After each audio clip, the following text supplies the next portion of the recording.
الصنبحي مطلبك يا ثابت عوض مستحيل، مطلب لا تراهن عليه والله ما يتم انفصال.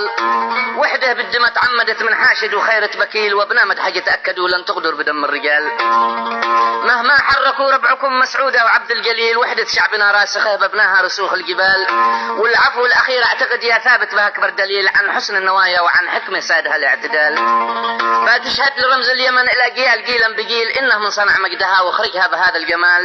يكفيكم هور لاهن المتهور بحر المغيل، بيحرق بناره كما عاد الجمر تحت السلال.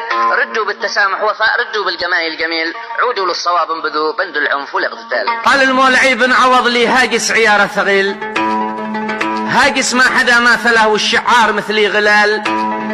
لي هاجس على مستوى حاشا ينحرف او يميل، لا يعرف تشدد ولا يستسلم ثقه واعتدال. قالوا ما ثابت عوض والله قال عمره طويل، بيبغى لكم دائما فيروس الرئه والطحال. بو وضاح قطرة عسل تعلو فوق قطع النصيل، من مني لسانه بها نالت قطعها من سفال.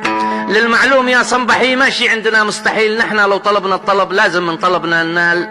واحنا من طفى نارها واحنا من شعلها شعيل، فلتتكلم النادره ولينطق نغيل الجمال. يا احمد لا تقل البنا واحنا سيول هذه تسيل، تتوارد من السادسه وسيله والسيل سال. وان احنا بسبعينها سارعنا حفاة الرجيل، واحنا ذي متى مظلمة بددنا ظلام الليال. ساعدنا على نزعها يا احمد لا طلاس الفتيل، من واقعنا العنصري شرعتوا لنا الانفصال.